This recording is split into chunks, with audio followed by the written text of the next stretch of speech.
On the restart, the top four would battle with no one car having a clear advantage.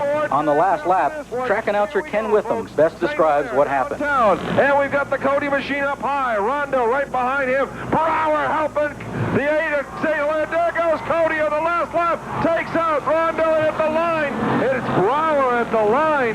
St. Leonard got into Cody and I dove in there. Oh, well. Johnny Brouwer. Do I need to say anything else?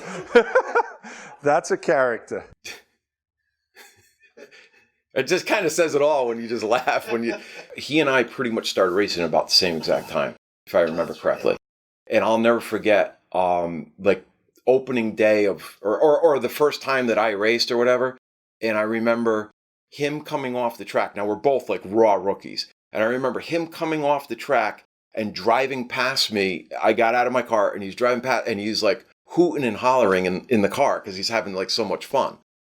And I remember thinking to myself, why can't I be having that kind of fun? Because I'm a ball of stress right now. A little crazy, come out with fireworks or, on his car, spray paint his tires on a late model. The kids, of course, loved it, the painted wheels. And my first all-time favorite driver was definitely Johnny Brouwer. He just was the guy that put on the show. His cars were always, especially as a young kid, he had the Batman car and the multicolor wheels. John Brouwer Jr.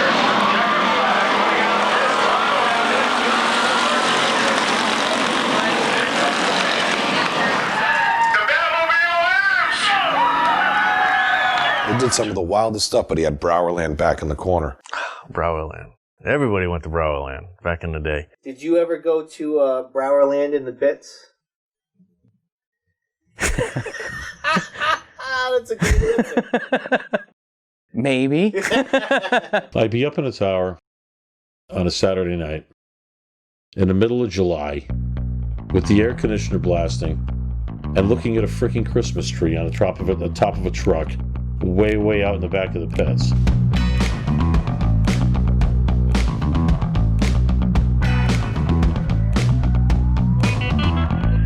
I always parked way in the back to be in my own little world or whatever. He managed to use a pit spot that nobody else wanted because there was the remnants of that old ramp back there where they used to load the race cars. What it used to be is you used to back the ramp trucks off and unload the cars there. That's why it was there for like the 60s and 50s. And nobody was using it. Brought a weed whacker, chainsaw, cleaned it up. He had it landscaped. It was next level, not what you would ever expect to see at a racetrack. It had bushes, it had walkways, it had a miniature golf course, it had a pool. And you always go over there just for the entertainment. You always had something going on. Pretty sure he had video games in his trailer, like full stand-up video games. We had a basketball court. We had Eddie Reed, Tom Fox, Matt Kovaluk. They used to have 2-on-2 basketball games. I played 2-on-2. I mean, we had battles every week. Nobody else was doing it, and I just said, why not? To me, the racing was fun, but there was so much time, downtime. He had that set up back there, and everybody went back, and they might have moaned and groaned about it, but everybody went back there.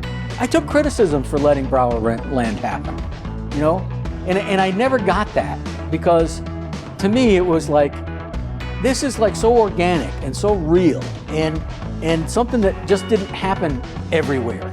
Nobody has a personality like that anymore. Everybody sort of patterns their operation around big-time cup racing. Everybody's cookie cutter, gotta say the right thing.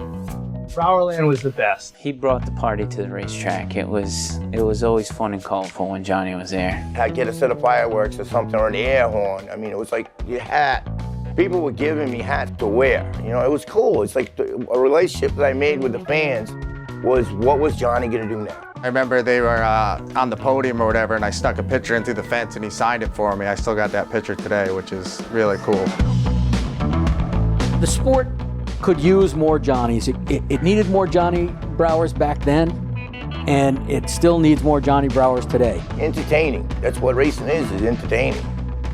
I had fun, I raced decent, and had fun doing it. I did it my way.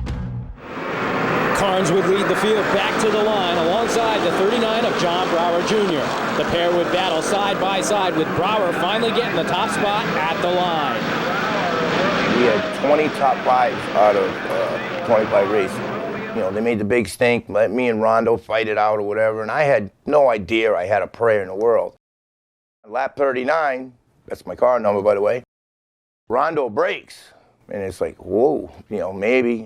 And I passed Rob Janovic, I passed Louis Belial, and then there's Jay Stewart in front of me. And I says, no, I'm staying right here. And good thing I did, I finished second, and I won by 6 points.